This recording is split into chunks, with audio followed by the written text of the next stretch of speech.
Good morning, good afternoon, and good evening, and back to another edition of European Weekly Catch Up on Football Worldwide.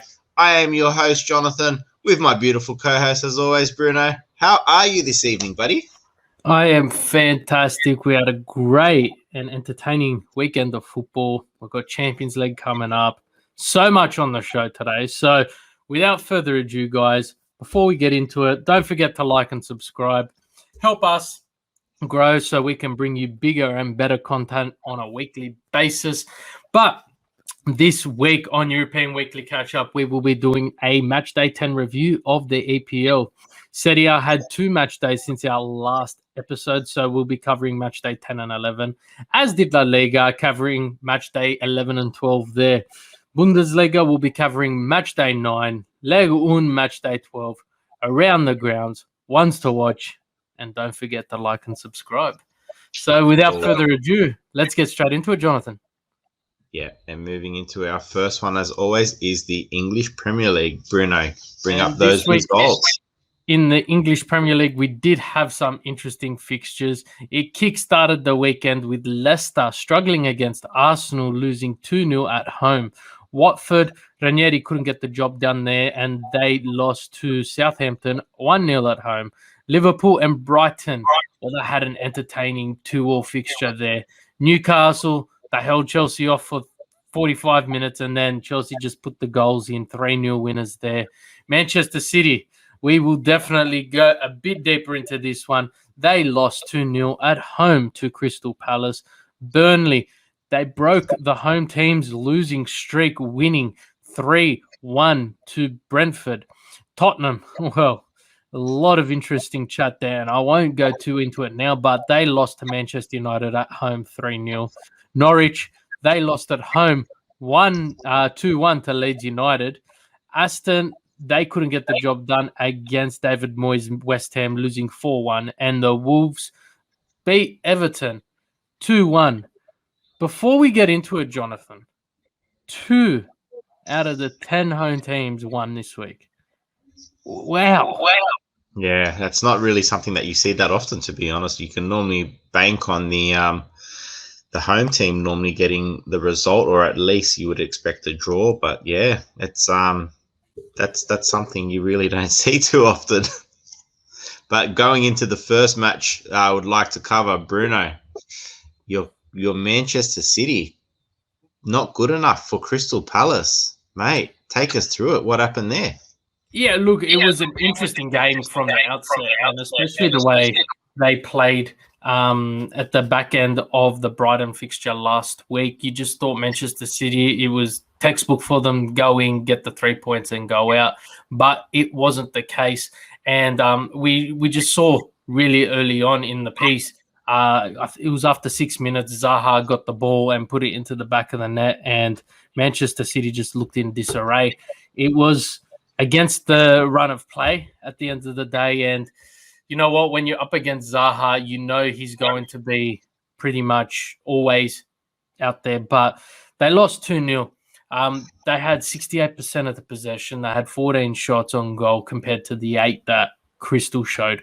And, you know, you look back less than 7 days earlier, Crystal struggled against Newcastle, and they've come out and they've put away Manchester City. Laporte, he got a straight red in the back end of the first half, and that really threw Manchester City's game plan out. Down a man, down a defender, and it wasn't easy for him. Was it too harsh? On the outset, did he stop a clear goal-scoring opportunity? I feel he was too far away from he was way outside the box when it happened, and both players were tangled in each other. So you really look at it and it's like, was it a bit harsh? Possibly. You reckon? Let me stop you. You reckon they were tangled? I don't know, man. I reckon he They had their arms wrapped around each other. Zaha always does that. But it's smart attacker. Yeah, but if you look at the Arsenal fixture, the exact same thing happened, and a yellow card was awarded. Yeah, I did see that. Yeah. So you look at why was the yellow card awarded in that fixture? Because it was too far away from goals. It wasn't a clear goal scoring opportunity. Why was it awarded in this fixture? Well, the referee thought otherwise. And VAR did have a look at it. So if VAR did get involved, well, you're looking at, okay, there's a potential contentious decision. Am I upset it was a red card? No. At the end of the day, there are rules for a reason. But we've said it multiple times when it comes to the Premier League, there are inconsistencies and strong inconsistencies. And this time it was in the hands of a red card. And if it's a red card for City, well, it's definitely a red card for Arsenal. Overall, would it have changed the game? Yeah, 100%. Gabriel Jesus got the ball into the back of the net. A slight offside by Grealish, who put in the cross, or Foden. I believe it was Foden, who put in the cross. Again, they said they were going to be not as strict on, these millimeters in it sort of thing. But at the end of the day, it threw them out. They should have only lost to 1-0 if they were going to lose. But they went all out attack, hoping to get that goal. And they conceded in the 88th minute on a textbook counter-attack. So really, it's a wake-up call for Pep. It's a wake-up call for the boys, especially when you've got teams like Chelsea flying high. They're just extending their lead. And that brings me on to Jonathan. Liverpool, they're up 2-0 against Brighton. They came back to 2-2. Again, giving Chelsea that free pass this week. They extended their lead by 2 points. Was it the story of Liverpool mucking up, or is this Brighton team the real deal? Because they're not too far off the top, Jono. Look, at the beginning of the season, I wasn't a fan of Brighton, and I thought they were going to struggle. And boy, have I been shown that I was very much wrong in that assumption. Then Liverpool played extremely well. Came out 2 quick goals, had the third ruled out correctly for offside, so there was no problem there in that instance. But you just kind of got the feeling that Brighton, being such a strong team, they're well managed, and their patterns of play and their passing throughout, they actually really take it to they actually really take their own game and put their stamp on it week in, week out. And you got to give them credit. They're performing well. They had a few results go against them last year, which they probably should have been a lot higher, well, not a lot higher, but a bit higher than what they were, where they finished up last season. So I just feel like they're a lot more structurally sound in the back. But the problem with Liverpool is they've got some worrying signs. They're missing a couple of midfielders now, and they don't have adequate replacements to come in, and it's really showing for them. Keita went down. They also had the other Brazilian midfielder that was out injured as well, and they're really missing him at the moment. His name just gotten from me for the moment. But they're really missing a defensive midfielder to be able to hold up, and they're leaking goals. But you got to give them credit where credit's due, man. Like Brighton just really performed well. So that's all really happened. That really happened in that one. Brighton, nice draw at Anfield. So all good to them.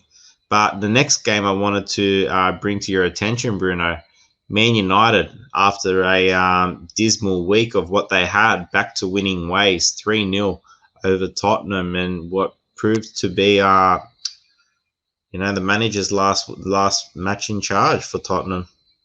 Yeah, look, going into the fixture, the spotlight and the speculation was all on Ole. They were thinking it was his last game. If he didn't get a result there, it would have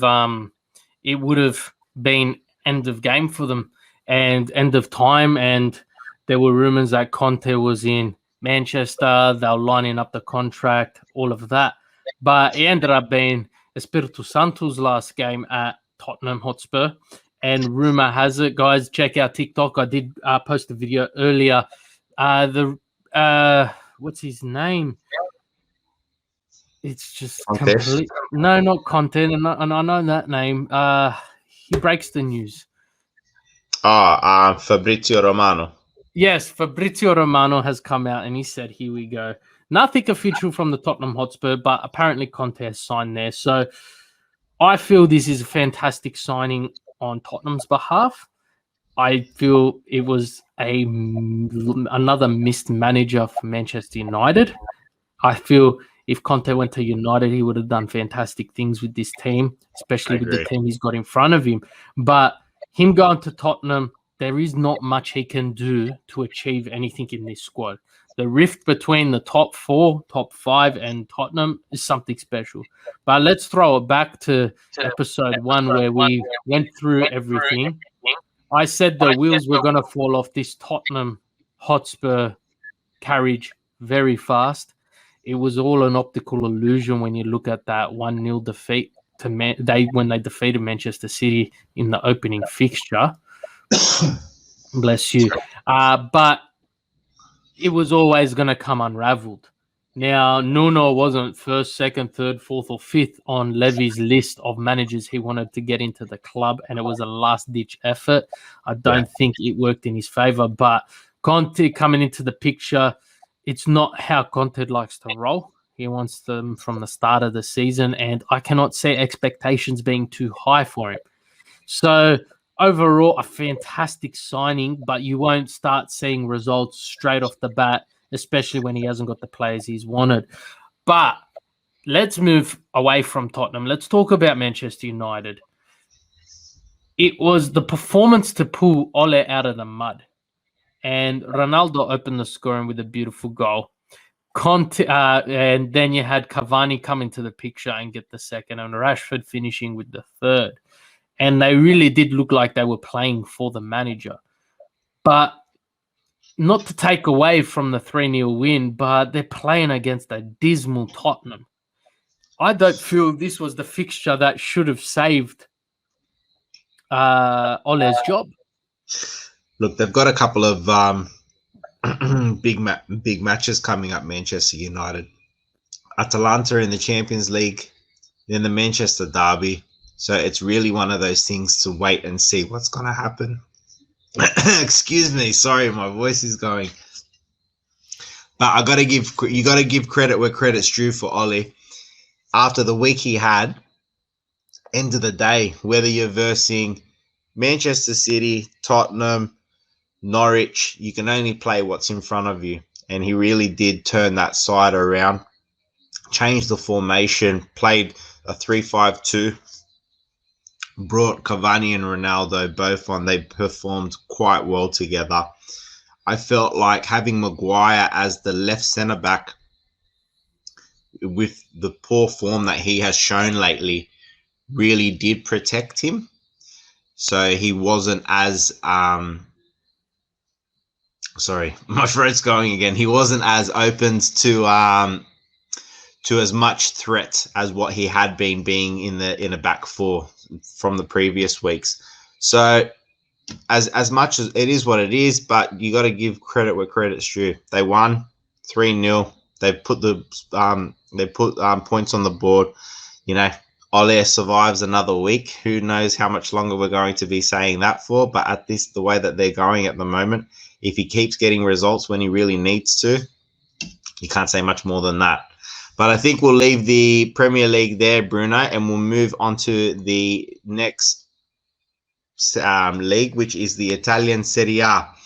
First, so before we hand it over to you to read through the results, we do have 2 match days for this. So I will put up the table because it will paint a better picture as Jonathan reads through the results. So, guys, here is your Serie A table. Jonathan, tell us, how did that go?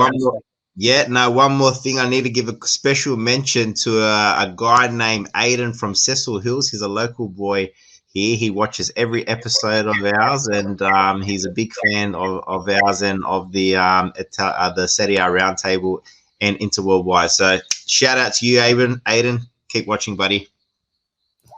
Now, getting into the Serie A, what happened for match day 10 first.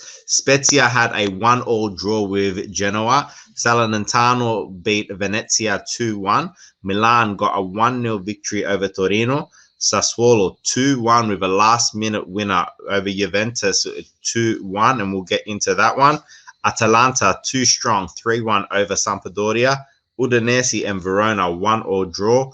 Roma beat Cagliari 2-1. Inter 2 strong for Empoli 2-0. Lazio 1-0 over Fiorentina, and Napoli 3-0 over Bologna. Now that was match day 10 going into match day 11, which was only 3 days later. Atalanta and Lazio played a 2-2 draw. Verona got 2 goals over Juventus, beating them 2-1. So that was 2 losses in a row for Juventus. Who would have seen the last time? When was the last time that happened, Bruno? We should go check that one, actually. Torino 3-0 over Sampdoria. Inter with another 2-0 win over Udinese. Fiorentina 3-0 over Spezia. Genoa and Venezia a 0-0 draw. Empoli 2-1 over Sassuolo. Napoli 1-0 over Salernitana. Milan, this was a cracker game, 2-1 over Roma. And Bologna 2-0 over Cagliari. Bruno, that first game I wanted to mention for match day 10, Sassuolo 2-1 over Juventus. Allegri's tactics a bit outdated at the moment, mate. It seems like he's playing football from 3 to 5 years ago. It doesn't seem to be working at the moment for him. What's your thought? Look, I don't think they're outdated. I do think, though, that we are looking at a squad which is in disarray. And I've said it multiple times. The Ronaldo loss right at the start of the season would have thrown the textbook out the window when it came to Allegri and what he planned on doing when he came into the squad. So I do feel that was the issue there. But overall, McKennie got the goal. It was a very late goal scored by Sassuolo. I think it was the 95th minute. But overall, you're looking at a squad where we criticized Allegri for not having Dybala and Chiesa starting against Inter. Now, he had both of them start, and Dybala got the assist, but Chiesa he didn't look like the Chiesa we saw in the Euros. Overall, I feel Juventus will be in the market for some purchases in the January transfer window, and that will solidify their position. But credit where credit is due. Sassuolo just came out the gates firing, and they got the win over Juventus. And even though Juventus aren't the best of squads at the moment, they are currently 16 points off first.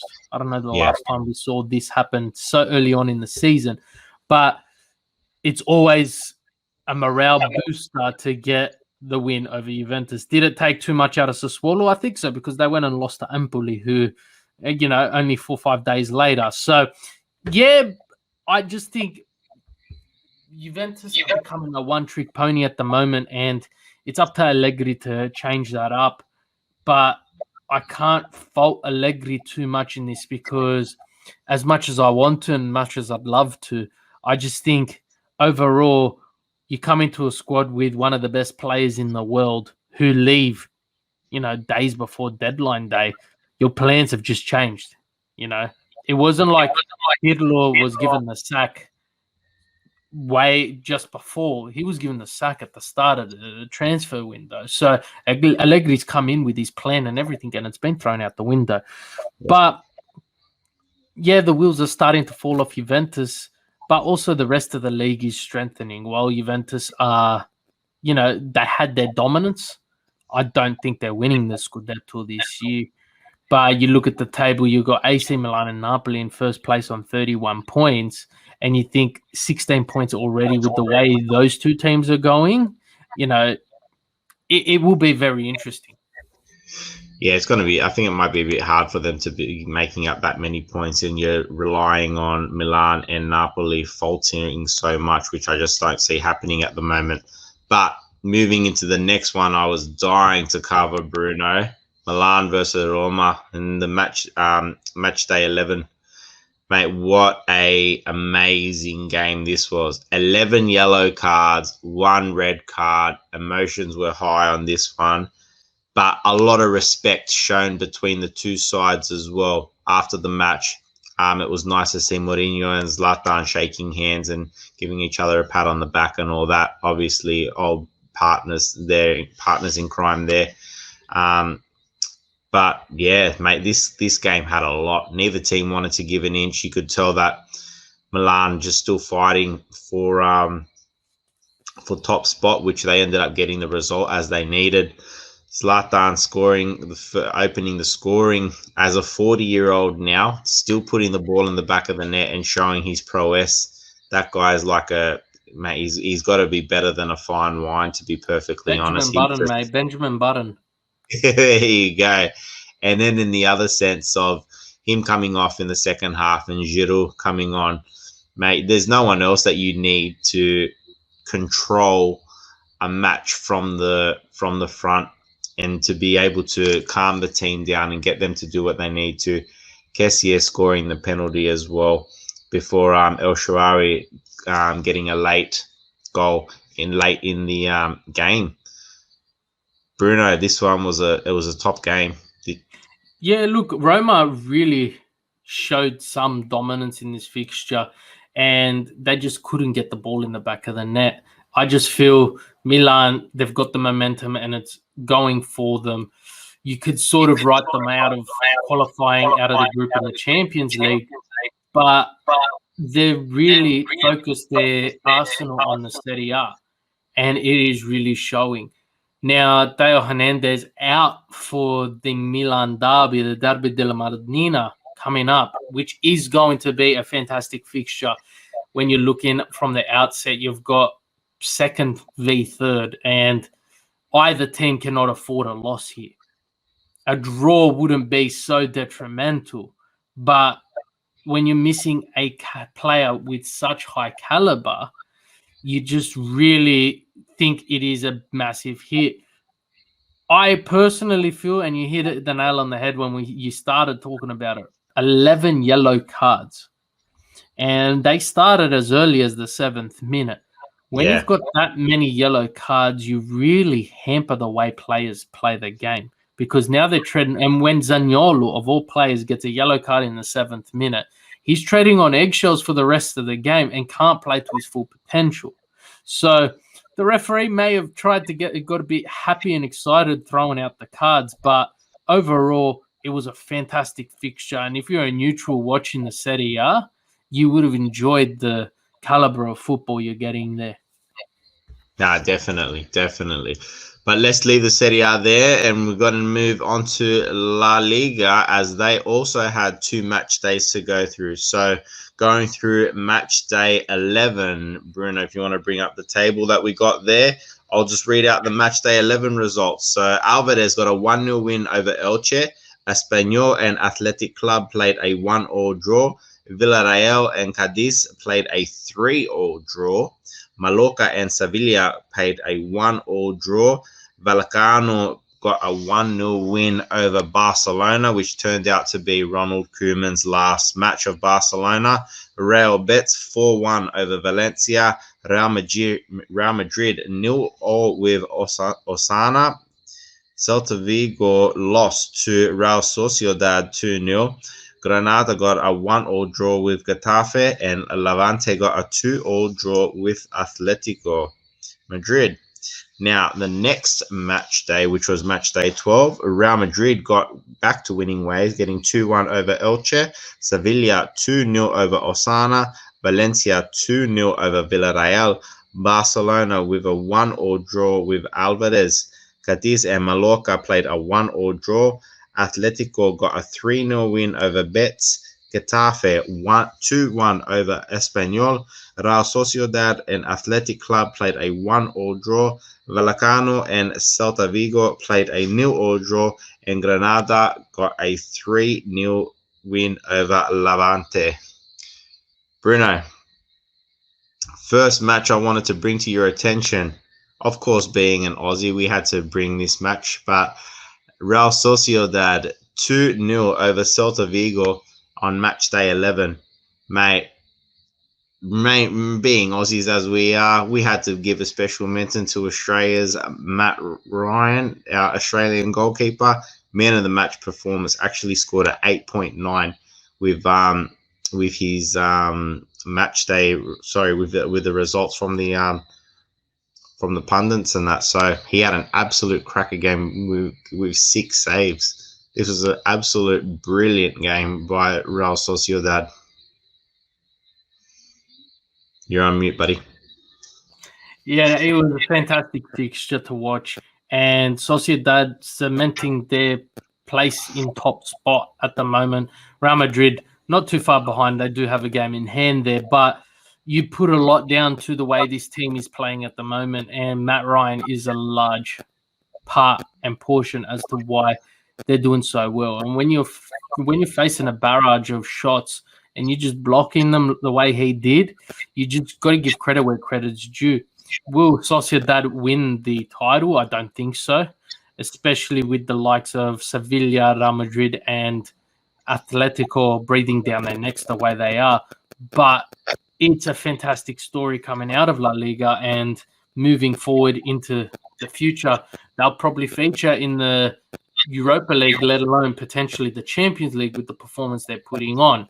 So overall, you're looking at a squad which has a fantastic morale and mentality at the moment, and they're just doing everything they need to do to be up there, and they're going to be, in my eyes, playing in Europe, bar something crazy happening. So I think it's a success story coming out of one of the teams which really don't get mentioned too much in football talk, let alone La Liga talk. So credit where credit's due. They're doing amazing. You really can't fault their performances at the moment. They're getting the goals in the back of the net, and they've got a shot stopper who can prevent a lot from happening. But let's move on. You mentioned Ronald Koeman getting the sack from Barcelona, and they played their first fixture with a step-in manager, Sergi Barjuan. So the rumors have it that Xavi will be joining as their manager.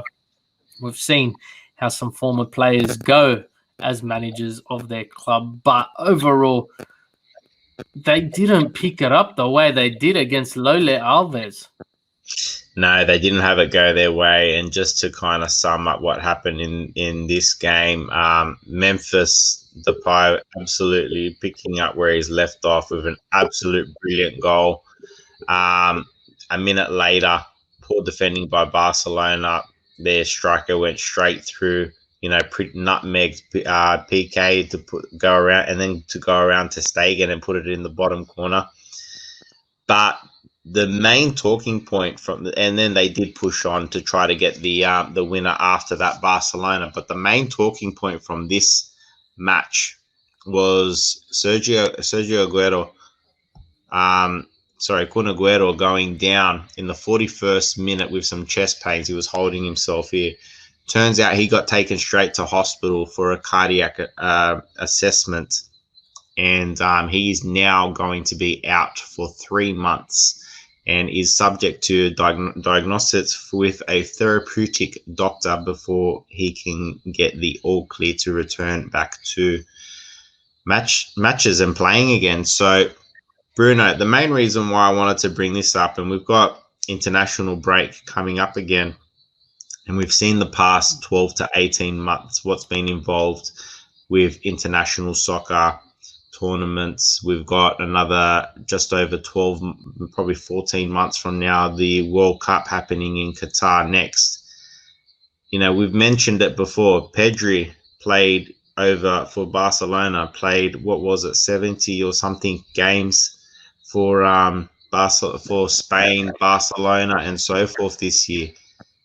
Mate, I think something needs to happen, because it's getting to a point where it's getting ridiculous now. I'm not saying Aguero's had a bit of time off with injury, but it looks like it's getting to a point where we need to stop and remember that these are human beings. These players are human beings, and you're going to push your body to a certain extent. They're going to break down. Now, we don't know what the full extent of Aguero's injury is, but to get cardiac assessed, that's a very serious issue. Yeah, definitely. And I think you just got to rewind a couple of months to the Euros where we saw Christian Eriksen collapse on midfield. Presumably he passed away and they brought him back. And it just shows the extent. Now, a lot of people who don't follow football religiously will say, well, these guys play 90 minutes a week, if not 180.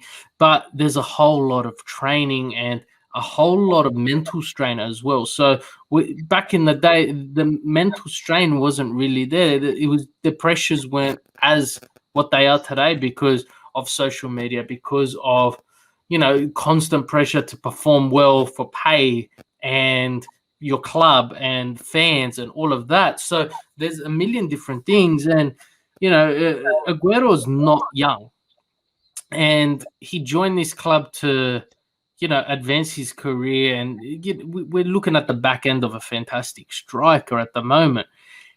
The strain may not have all been there, but there's also a pressure where you did allude he just came back from an injury, but there's also a pressure from a player's perspective that they will essentially basically rush back from injury due to club pressures. So overall, I do hope everything is well with Aguero, and I do feel they did jump on the situation quite quick. He was having difficulty breathing, but no one was silly enough to let him play on. He was taken straight off and taken straight to hospital, which was great to see. But I think you got to just, like I said, rewind back to the Euros, Christian Eriksen and that whole saga, and just take a step back and reassess how this game is played with midweek fixtures, Champions League, domestic cups, your standard cups, and then international breaks where you're traveling across the world.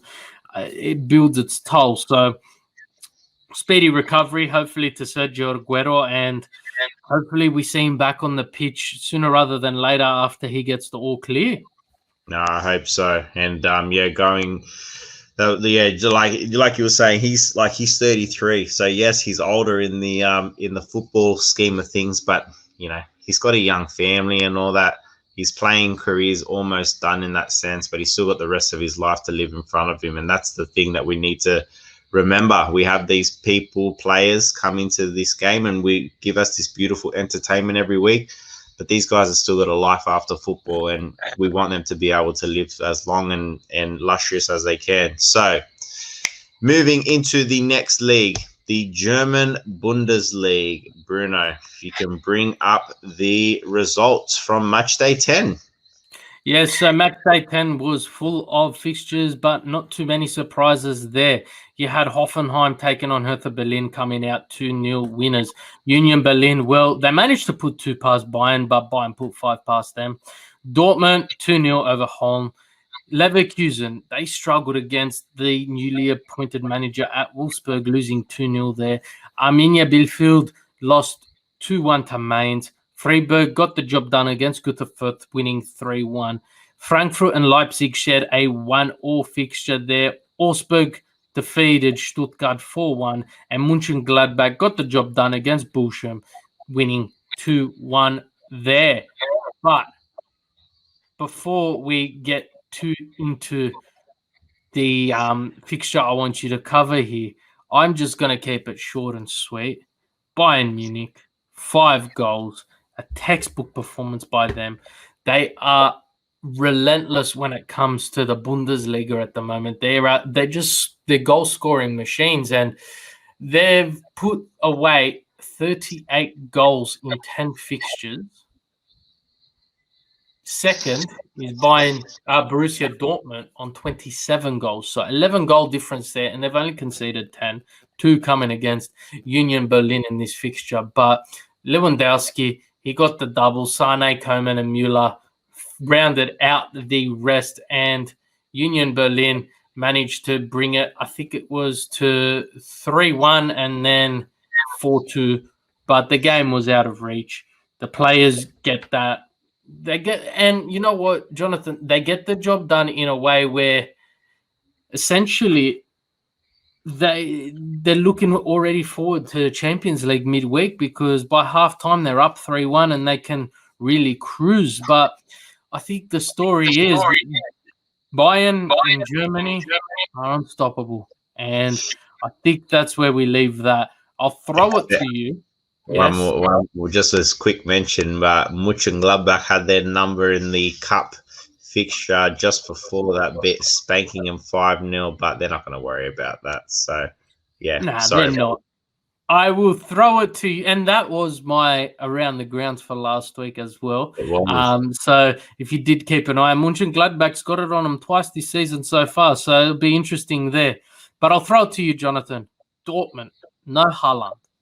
They got the job done, 2-0 against Holm, and you've mentioned before, defensively they're lacking. They didn't lack this time around, did they? No, and that was going to be my first point I was going to mention. It was actually pleasing for them to see them hold a clean sheet, because they've been hard and few between for them to come through this week. Hummels is definitely not the defender he once was, and he is a bit off the pace compared to what he used to be. But credit where credit's due. Dortmund did what they need to. I got to give a special mention to the Cologne striker in the 19th minute, pinged the ball from inside their own half, because he caught the Borussia Dortmund keeper off his line. Mate, Bruno, the Dortmund keeper had to calm. He jumped in the air, actually grabbed it, threw it to the side, and hit the post as he was falling backwards. It looked like it would have hurt. But yeah, no, look, hey, it was effective. It kept the goal out, so that was for sure. Bellingham, beautiful assist, crossed the face of goal for Hazard to put it in the back of the net.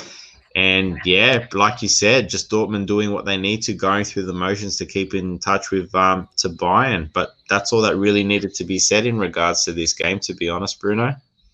Yeah, and I think that's where we leave it, and we move on to France. Yeah, going on to Ligue 1 this week and into the match day 12. Bruno, the results there.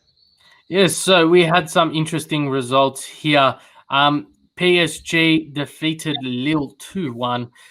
Textbook game for them there against the former champs. So I'm saying current champs taking on the to-be-crowned champs. Metz and Saint-Etienne 1-1 draw there. Lyon got the job at home to Lens 2-1. Agnes struggled at home to Nice, losing 2-1. Montpellier defeated Nantes at home to Nyon. Troyes drew with Rennes 2-0. Strasbourg absolutely pumped Lorient 4-0. Bordeaux, they got the job done 3-2 against Reims. Brest took it to Monaco and won 2-0 on that front there. And our friend Clermont Foot, well, it was a hard battle. They lost 1-0 to Marseille.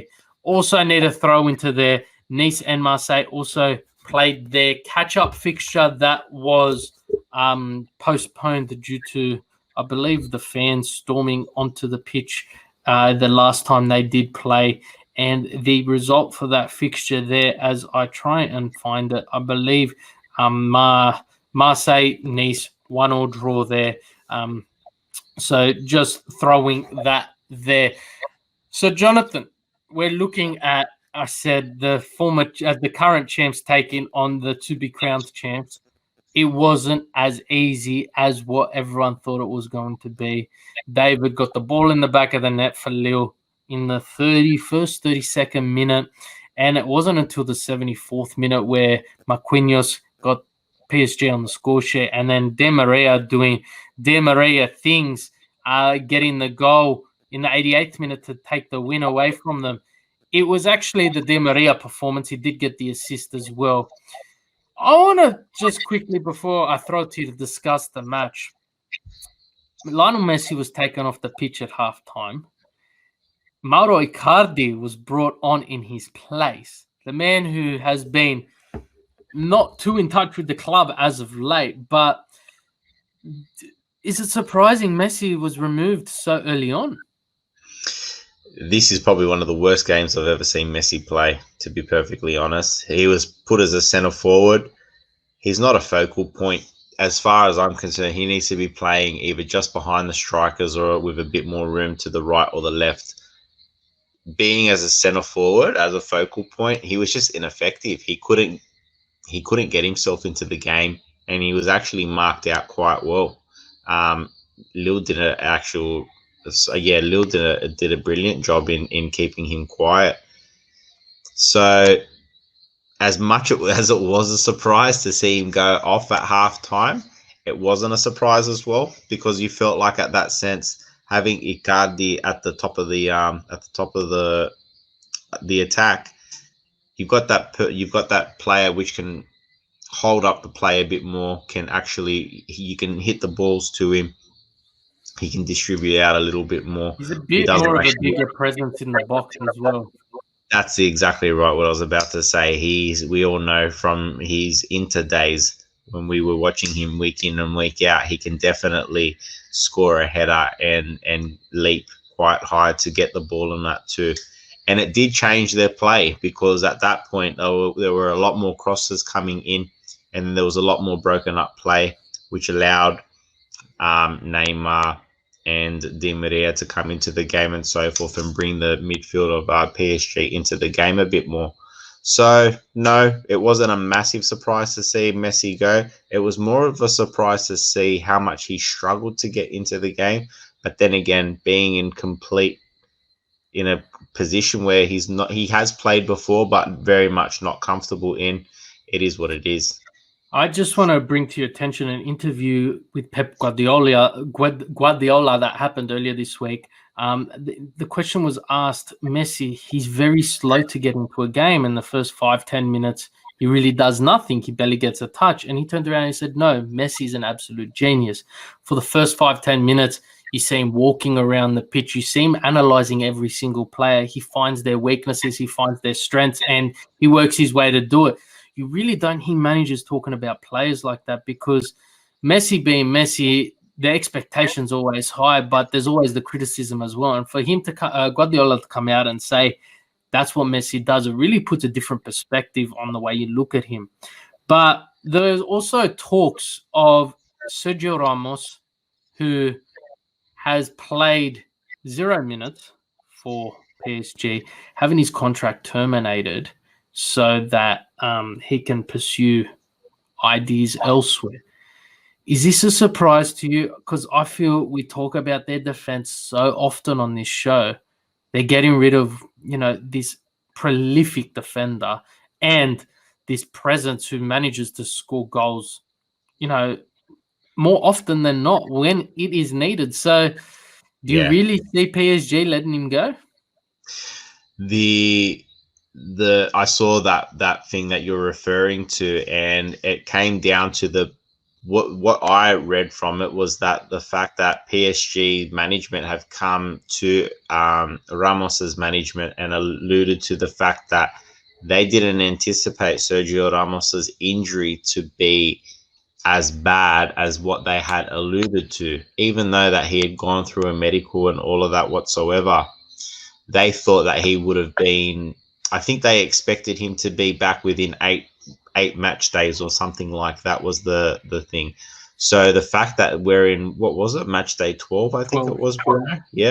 Yeah, he's missed 12 match days for PSG, and he doesn't even look any closer to getting onto the pitch anytime soon. So I think it kind of does surprise me a little bit, but then again, I can kind of understand where they're coming from. They feel like probably the wool's being pulled over their eyes, not knowing how bad he actually was. But then again, I still think that they need a solid, probably a solid 1 or 2 defenders just to kind of tighten up the defense, because they've been leaking goals like there's no tomorrow. And this match, if it wasn't for Di Maria turning it on in the second half, this could have very much easily, this game could have definitely got away from them. Oh, look, I think you're 100% right there. But overall, I really hope PSG don't let him go, simply for the fact is he has so much to offer, and I'd love to see how he performs in a squad as stacked as this team. But What are we moving on to, Jonathan? Moving on to one of our favorite segments of the week is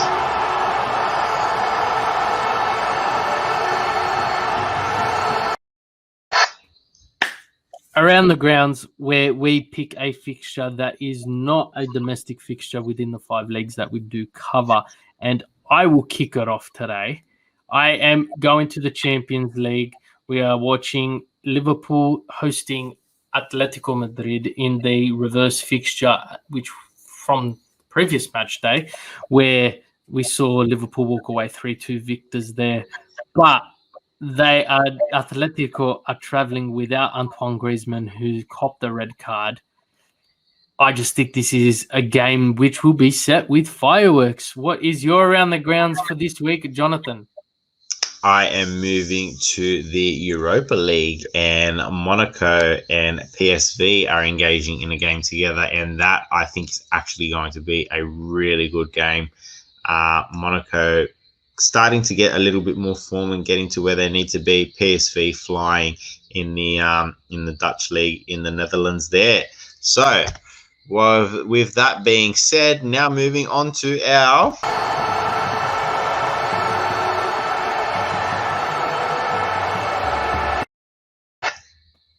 Around the Grounds, where ones to watch. Sorry, I was too fixated on Jonathan going into that. Ones to watch, where we pick our own one to watch for this week in the top 5 domestic leagues that we do cover. And this week, I will only be picking one, and that is the Manchester Derby. You alluded to it earlier. Manchester United hosting Manchester City. United coming off a beautiful 3-1 defeat of Tottenham, and City coming off a 2-0 loss to Crystal. There will be fireworks. There will be heart. There is a lot to play for both teams. United need to save face. Ole needs to secure his job, whereas Manchester City need to pick up where they left off a couple of weeks ago with a win here, because they can't lose too much track on Chelsea. Jonathan, what is your one to watch this week? Another derby I couldn't go past was the Derby di Madonnina, which is the Derby of Milan, AC Milan and Inter Milan, second versus third in the Serie A. This is huge for the Serie A. This is one of the biggest derbies in the world, actually, and it's actually going to be a great game to see both teams performing as good as what they are. As much as I am an Inter supporter, as you are too, I got to admit it is really good to see Milan firing on all cylinders again and being at the top of the ladder where they actually do deserve to be. So credit to them. But I think that's it for this week, Bruno. Great episode. We covered a few matches. We had a few match days to get through. So, mate, wrap it up for us. Yeah, so guys, don't forget to like and subscribe as always, and don't forget to catch Everything EPL hosted by Mo. This week there was a special episode hosted by Anthony, SerieA Roundtable hosted by Anthony, European Weekly catch up with us too. We will be doing our Champions League show on Thursday, as well as we do have a episode of the Conversation Starter coming out anytime now. We just got to tick that over, and I think that's about it in regards to that. Jonathan, it has been an absolute pleasure. We smashed out over 70 fixtures this week so far. So I'm looking forward to this Champions League kicking off match day 4. Yeah, definitely. It's going to be a good one. And catching the Europa League matches as well. But that's all we've got time for tonight, guys. Thanks for joining us again on Football Worldwide of European Weekly Catch Up. Don't forget to like and subscribe, and we will catch you again next week. But take care.